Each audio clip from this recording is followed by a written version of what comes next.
Jair Bolsonaro é um canalha, cara. Ele é canalha. Ele é covarde. Ele é desleal.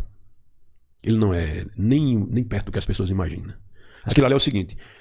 Você tem nos filhos de Jair a subdivisão da própria personalidade dele. O Flávio, malandro, desonesto.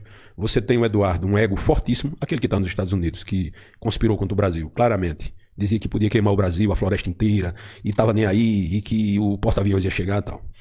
Do outro lado, você tem o Carlos. O Carlos Bolsonaro é uma pessoa com problemas psicológicos profundos. Profundos. É só observar ele. Ele está sendo candidato agora em Santa Catarina. Deixa ele falar. Bota ele no debate. Ele perde qualquer... Ele vai ser levado à lona.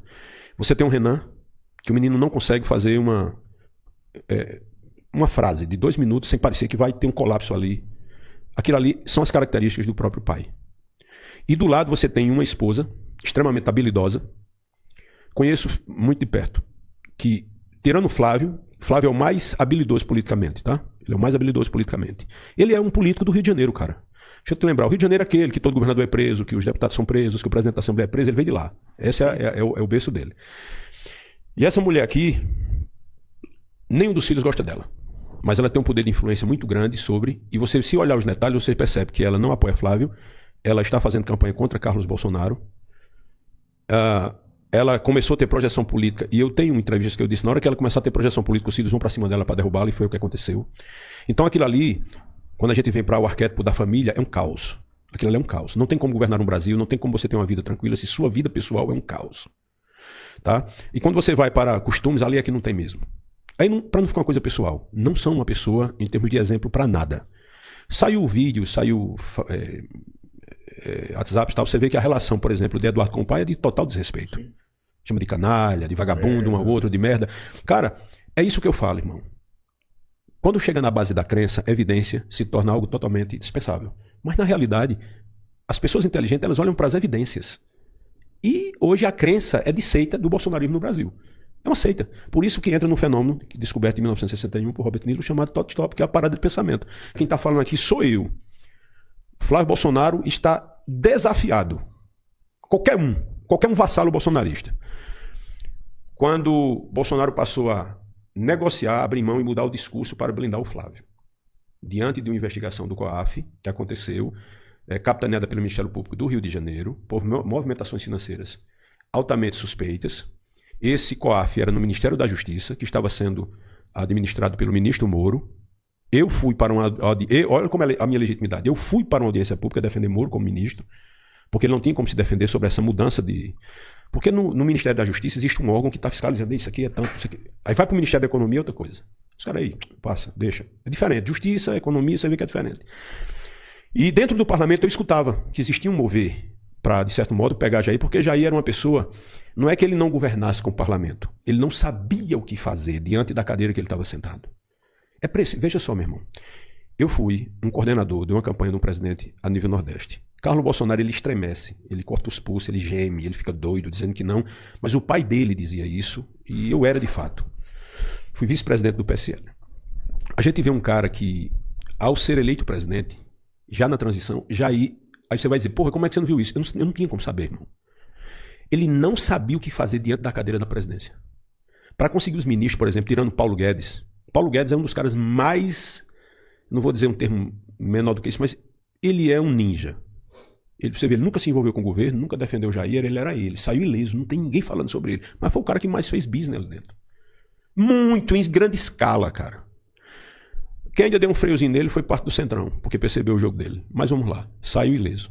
Tinha o Moro, que era o estandarte, e Jair, o que foi que deu envergadura e robustez à campanha de Jair? Perceba, Paulo Guedes como ministro, super-ministro, o Ipiranga, depois um paladino da moral que era o Moro, que hoje se autodesmoralizou, se anulou totalmente diante da postura dele, e depois a facada que aumentou 8 pontos de Jair em uma semana. Sem isso, Jair tinha perdido a eleição para Haddad. Porque Jair nós tínhamos uma dúvida, se ele era um cara...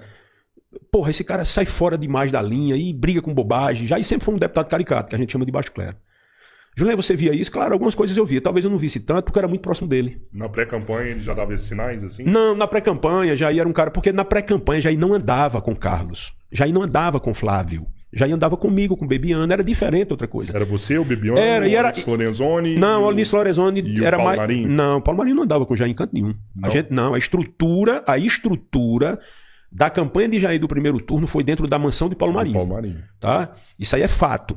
Ele foi um grande aliado de Jair. Foi dentro daquele negocinho de fazer celular, besteirinha, aquilo ali era pra boi dormir. Inclusive o marqueteiro inicial da campanha de Jair com aquela música Muda Brasil, Muda Brasil. Não, aquilo foi feito em João Pessoa por uma agência que eu consegui. A música principal da campanha de Jair. Então, foi dentro da casa de Paulo Marinho, né? Era você, então, você, o Bebiano e o Bolsonaro. Eu, Bebiano e Bolsonaro, e Flávio não, e Carlos Bolsonaro só apareceu já no meio do caminho. Carlos Bolsonaro sempre foi escondido do pai à distância, porque o pai sabia que ele era uma pessoa com problemas. E eu preciso dizer aqui uma coisa, que eu conheci Carlos a primeira vez lá no gabinete, achei um cara agradável, um cara tranquilo, de boa e tal. Depois eu escutei ele de noite, tenho foto com ele, abraçado com ele e tal, e depois eu disse, Jair, por que você não traz Carlos? Ele disse, não inventa essa história não, deixa ele lá onde ele tá. Deixa ele lá. Mas ele acaba saindo do gabinete dele no Rio de Janeiro e indo pra Brasília trabalhar. Depois que ele é presidente da República, o pai. Mas puxar a mala como eu, levantar o pai nas costas como eu e Bebiano no aeroporto, ele não fazia não. Mas o pai usava o Carlos também pra fomentar essas ideias olavistas ali que tinha. Deixa eu te falar, Jair era como um conselheiro ali. Jair não tava nem aí pro Olavo. E Olavo percebeu isso. Jair não dava a mínima ao Olavo. Quem dava alguma moralzinha ao Olavo, primeiro era Carlos Bolsonaro, que assistia ao Olavo 24 horas. A vida de Carlos Bolsonaro era assistir Olavo de Carvalho, tomar o remedinho dele, Rivotril, tá com o poodlezinho dele de lado, e algumas vezes que eu vi, quando chegasse na casa dele, ele tava de colete, segurando uma arma longa dentro de casa, feito um pirado. Era isso que eu via. Era um camarada totalmente antissocial. Isso era personalidade. Rapaz, prestem atenção. Ó, vocês estão assistindo, prestem atenção, cara. É nítido os sinais. Flávio, não procura um vídeo de Carlos falando 5 minutos de improviso. Não tem, irmão. Ele só vai para um ambiente controlado. Se Espiridião a mim pegar Carlos Bolsonaro num debate, ele deixa ele do tamanho de uma meba. Se Carolina de Tone partir para cima dele, ele não aguenta a pressão. Tu sabe por que ele está indo pro Senado? Porque ele não é homem de aguentar a Câmara Federal. Tu sabe o que a Câmara Federal é? É um ringue. O Senado é o melhor dos lugares. É melhor do que ser presidente da República, é ser senador, pô. Uhum. Ele não aguenta. O que foi sua primeira treta pra você sair da transição? O que deu? Não, foi assim, aqui não dá mais, eu tô fora. Gustavo Bebiano era o advogado de Jair. Uhum. O cara mais decente que andou perto de Jair. Era um cara que equilibrado. Você apresentou pro Jair. Jair conheceu Bebiano no Rio de Janeiro através de uma pessoa. Bebiano era advogado, Jair não tinha dinheiro para pagar advogado. Jair começou, Bebiano era um cara de um know-how muito grande e de contatos muito altos. Porque Bebiano era do Rio de Janeiro, por exemplo. Tirou faixa preta com o ministro Fux de Jiu-Jitsu. Entendeu? Era amigo pessoal da filha de Fux. Bebiano era um homem direito. Era um lutador de jiu-jitsu?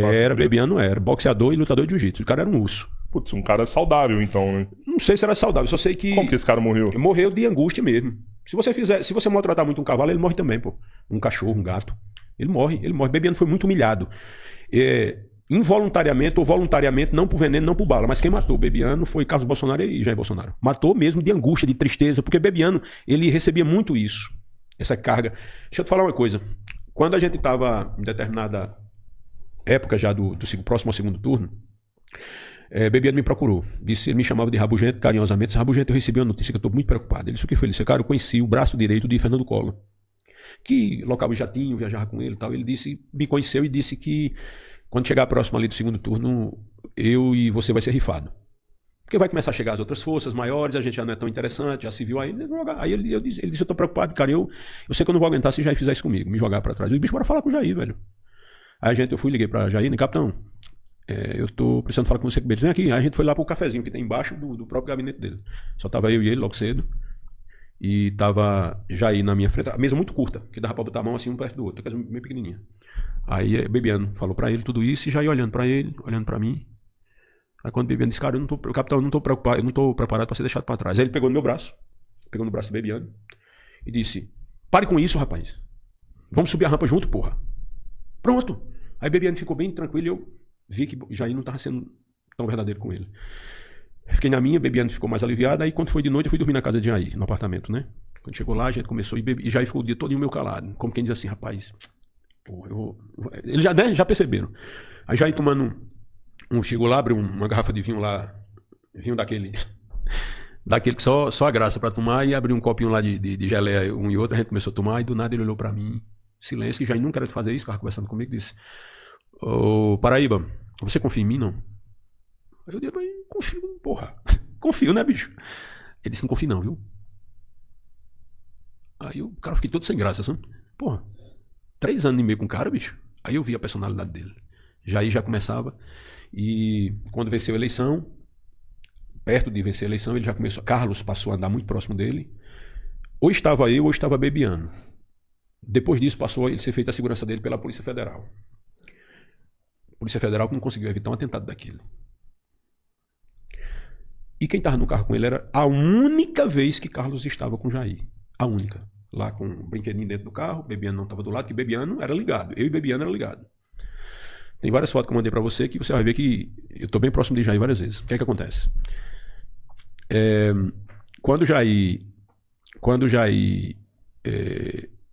venceu a eleição, a gente já viu Jair totalmente diferente com a gente. Frio. Por exemplo, teve uma reunião na casa de Paulo Marinho, onde foi decidido algumas funções de governo. Eu seria eu seria líder do governo na Câmara. E o Onyx Laranjante chegou para mim um tanto angustiado, coçando aquela careca dele e disse: "Ei, Juliano, aquele negócio lá não vai dar certo para você não." Eu disse: "Mas o que foi que houve, cara?" Ele disse: "Os meninos aí, Carlos e Eduardo, disse que era muito poder para você." E eu disse: "Não, tudo bem." Aí fui lá na sala da transição, entrei na sala que eu entrava até sem bater mesmo. Era muito próximo de Jair. Eu disse: "Capitão, o Onyx me disse um negócio aí, eu vou fazer o seguinte, eu vou ficar na minha, se você precisar de mim, sabe onde me encontrar, mas esqueça isso, tal." Aí colocaram lá uma pessoa lá que, pelo amor de Deus, enfim, eu tinha sido treinado para aquilo ali. Não fiquei com mágoa não, mas depois disso, amigo, começou a estuitada de Carlos Bolsonaro. Existe alguém que se apresenta como coordenador da campanha, mas nunca foi, todo mundo sabe muito, e cor de louco, que Carlos Bolsonaro é isso aí. E não parou. E depois gerou-se o problema de Bebiano foi o último ministro a ser indicado. Bebiano ia ser o ministro da Justiça. Depois ficou sendo o ministro da Secretaria da Presidência, que era para a parte de modernização. Colocaram o Moro no lugar dele. Enfim, e Bebiano disse: "Não, Jair, deixa isso para lá, capitão, deixa isso para lá." Resumindo, aí... Mas o fato do Moro, ele entendeu. Quem? A indicação do Bebiano entendeu. A indicação do Moro falou: "Não, isso aqui não Bebiano não queria ser nada não, cara. Bebiano só queria respeito." E foi o que aconteceu. Carlos Bolsonaro começou a dizer que Bebiano era um espião da Rede Globo dentro do governo. Era loucura. Carlos Bolsonaro é um louco. Louco. Então ele começou a gerar problema. E Bebiano só durou como ministro 1 mês e 15 dias. E deixa eu lhe dizer um aqui. Depois disso, Bebiano, eu me lembro, Bebiano dentro de um hotel lá, chorando. Não era chorando feito menino, não. Um cara naquela idade. Depois de passar tudo aquilo, eu me lembrando das imagens que ele conversou com o Jair. Jair Bolsonaro é um canalha, cara. Ele é canalha. Ele é covarde. Ele é desleal. Ele não é nem perto do que as pessoas imaginam. As pessoas falam tanto em Deus, que Deus está com ele. Mas Jair mesmo dizia: só Deus me tira dessa cadeira. Ele saiu da cadeira. Ele dizia que ou ia ser preso ou ia ser morto, mas ele não sei o quê. Tá preso. Foi condenado. Mesmo diante de... E aqui eu não estou desmerecendo não, sabe, bicho? Não estou desmerecendo mesmo. Qualquer pessoa aí decente, de boa índole, vai entender o que eu vou dizer. Não oraram tanto. Cadê a fé desses mercenários que cercavam ele? Como esse mesmo que você falou, Malafaia. Como é de Macedo que dizia... Frase de Macedo, abre aspas. Vamos ver se o nosso Deus ou deles vai dar vitória. Eu estou falando as frases dele, viu? Isso aqui eu não estou sendo contra. Porque tá tão chato, né? Você Macedo dizia isso. Tem aí, procura aí.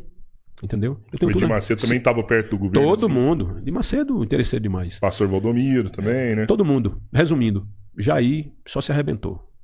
Jair escreveu o discurso da sua própria derrota, cara. Um caos. Então, o que fez ele realmente cair? Porque é quase que uma tradição, se não era uma tradição no Brasil. Ser reeleito. É o primeiro da história após redemocratização sem ser reeleito. Quer que eu lhe diga? Então, porque você falou que existem grupos lá em cima que são realmente quem escolhem quem vai ficar e quem vai sair.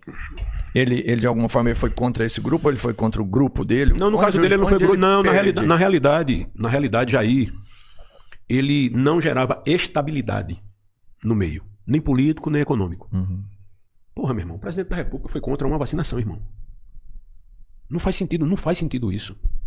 Você não quer tomar. Ele foi contra a vacina. Por ele não teria tido vacina. Veja só. Você é um cara esclarecido. Uhum. Eu vou falar uma frase aqui e eu quero que alguém apareça em qualquer parte do país para desfazer a minha fala. Se Jair diz, abre aspas, se depender de mim, eu não vou comprar essas vacinas. Uma coisa o Brasil deve a Dória. Pode não gostar do Dória. Partiu de Dória a ação de antecipar as vacinas. Totalmente. Muitas pessoas morreram por causa da demora disso. Jair botou na cabeça, inclusive ele desestimulava o que... Eu pergunto a você, o que é que tem demais botar uma máscara no rosto, cara? Foi Carlos que influenciou já ele. Muito. Ficar assim? Muito. Que o Olavo era esse cara. Né? Muito. Olavo morreu desprezado por Bolsonaro. Bolsonaro não gostava de Olavo. Quem gostava de Olavo era Carlos e Eduardo. Sim, mas essas ideias, né, de antivacina, de máscara, de China comunista, de vírus chinês, isso vem tudo ali, Irmão, né? irmão, a base é ali, pô. É tanto ruído, cara. Sem necessidade. Jair perdeu a eleição pra ele mesmo. Jair não precisava de oposição, não. Eu não tinha como prever isso, não. Eu não tinha como prever isso, não, porque nem as piores previsões diria que um cara após eleito. Você vê que Jair, já no final, ele apertou a turbina, usou sim a força da PRF. Isso está provado. Foi preso o diretor, desmantelou o modo mundo. Rapaz, é porque proteger o Flávio? Algumas pessoas não. Flávio Bolsonaro? Ele usou a PRF para proteger o Flávio? Ele usou. Não, a PRF foi na véspera das eleições. Exatamente. Mas ele usou a PF também para proteger o Flávio. Na realidade, quem protegeu o Flávio foi, através de uma liminar, foi Dias Toffoli. Travaram qualquer investigação contra Flávio. Que foi resolvido naquele jantar à noite, onde depois o teve Bolsonaro depois teve uma conversazinha. Toffoli fez um tipo de trabalho, o Gilmar Mendes fez outro tipo de trabalho, principalmente com a indicação de Cássio Nunes. Jair, ele não tinha controle sobre o que as pessoas achavam. Jair era um boneco ali dentro. Existiam forças atrás de Jair Bolsonaro que tinham muitos interesses ali, que ele continuasse sendo presidente. Indústria armamentícia. O agronegócio, não o agronegócio do Brasil para dentro, estou falando do Brasil para fora. Instituições religiosas tinham muito interesse que ele continuasse lá. Eu digo uma coisa a você. O tempo vai mostrar, cada vez eu já tenho convicção disso, que foi um golpe de sorte Lula ter voltado, embora não fosse o meu candidato predileto. Um golpe de sorte? Foi um golpe de sorte.